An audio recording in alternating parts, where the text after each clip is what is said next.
So as I'm continuing to work on this project and getting to my 3.5 inches, I thought I'd stop and share some logistical things with you that might help new knitters as they're working. So once I learned these things, it became really easy for me to grasp the understanding of what the project is, what I'm trying to do, how it works, and how it fits together. So the first thing that I wanted to share is that, so point number one, there is such a thing as a right side of your work versus the wrong side of your work. So when you purchase a pattern or you get a free pattern online, you'll see abbreviations on different rows, like when you begin, or it's either RS or WS. So RS means right side, WS means wrong side. And it's important to know because if you're doing one continuous piece of work, that's fine. It'll all look the same, so it doesn't really matter. But if you're doing something that's intricate, for instance, this poncho that we're making, it'll come a time where we finish this part of it. This is the rib that goes around the bottom or the border, where we need to switch needles to go to a larger needle. And we have to be on a certain side of the work to do that. So even though you don't know it, there is a right side, there is a wrong side. So that's number one. Number two, there is a difference between purl and knit stitches. And I brought the work over here for hopefully that you'll be able to see it a little bit better. So knit stitches form, they call them V's or V shapes, right? So they're upside down V's or they're right side V's.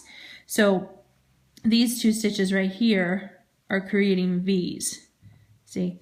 And then if I stretch the work a little bit, you would see that the two purl stitches are not creating V's. So it's knit, so remember the pattern's knit 2, purl 2. So knit 2, purl 2, knit 2, and you can, if I just keep moving it, you can see. So the purls form these little bumps. So this is how you always know. So there's one here, then this is knit, knit, purl, purl, knit, knit, purl, purl. So that's how you know what you're supposed to do, right? So when you get to a stitch that has a bump and you're continuing in pattern, as it says, so you have to make sure your work says to do this, then that is how you know that that's where you purl. And if there is no bump, then that's how you know that it's time to knit. So that's number two. The stitches are distinct. Part 3 though is part of that. So a knit stitch and a purl stitch are related. It's the opposite side. So if we notice here, these are my knit stitches. If I flip the work, floop, they're actually purls. So depending if you're on the right side or the wrong side, they will look like knits or purls. So when you're knitting back and forth, you purl the purl stitches, you knit the knit stitches, right? So if I'm coming this way again, I'm going to purl these to continue with the pattern, but on the other side, what I'm really doing is knitting because I'm making the pattern. See how the pattern kind of shifts? So these are the back of the knit stitches, and these are knits, and these are the back. So that's important to know. So once I got that logistically, when I'm knitting something on one side, it's actually purling on the other, that made a lot of sense for me. The other piece that's interesting to know is that your work is bigger than what it's cast on to be. So I'm kind of close in because I want to show you the detail, but remember when I cast on, it covered kind of like the whole yellow needle, and then it kind of went a little bit into the plastic. Well, now that I've knitted several rows, or I did the pattern in several rows, I mean, this work goes on, and I'll just keep stretching it. So it's gotten, if I let it stretch out, especially in rib, because rib is known to be stretchy, it goes all the way over to this other side. And it's still kind of gathered. So if I actually stretch it to how the material should be, it's even longer. And these are 26-inch knitting needles. So there's a lot of give there. So there's a lot of stretch to a rib stitch. So when they're together, you can see the knits, and then there's 2 purls on either side. So that's important to know too.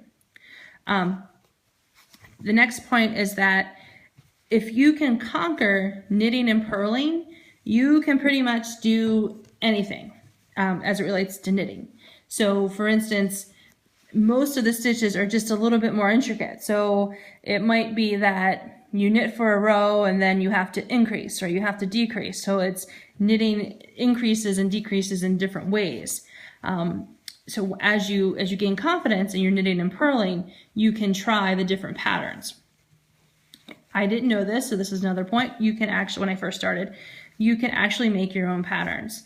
My husband has made a few for me that I've made scarves with.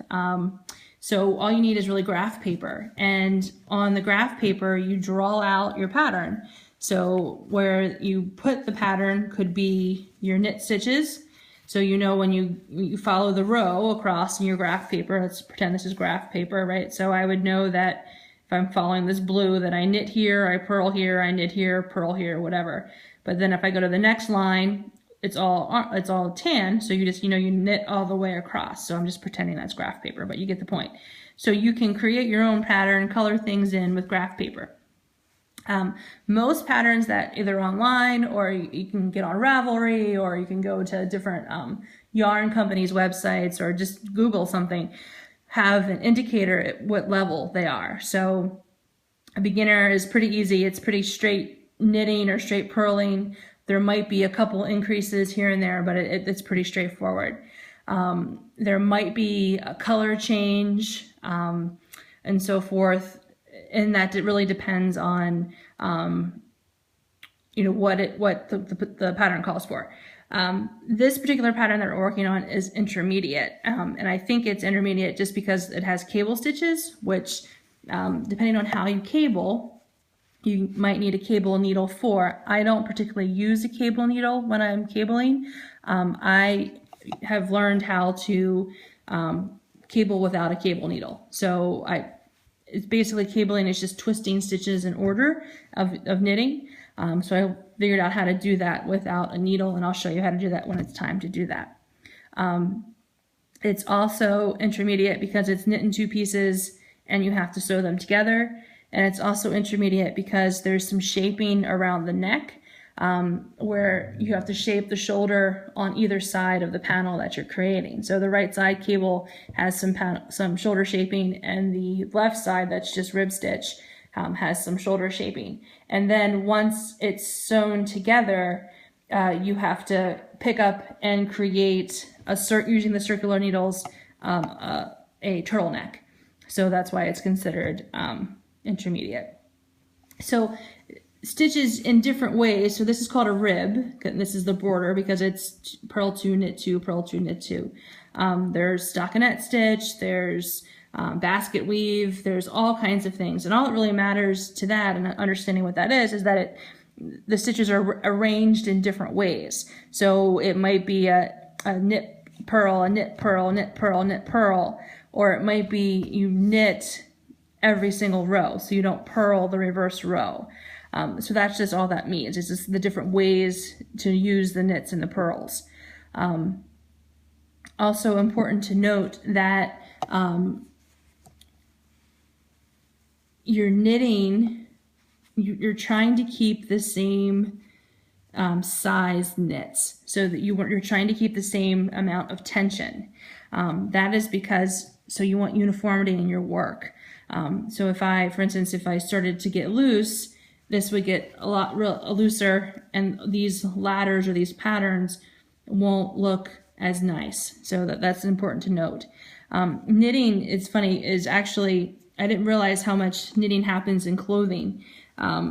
You buy a knit, or you go get to the store and get a knit, but if you actually look at your sweater or your t-shirt and you look really, really, really close to it, you can see all the tiny little V's that are created from this knit stitch. It's just that since I'm using a larger needle, this is the 8mm needle, and I'm using a worsted yarn, it looks bigger. But if you use a finer needle and thinner yarn, you too can make something that looks like something you bought out of the store. So it really just all depends on the pattern, the style, and all those kinds of things.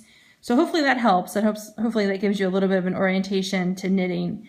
So as I continue to get to my 3.5 inches for my border, I'll check back in when it's closer to end.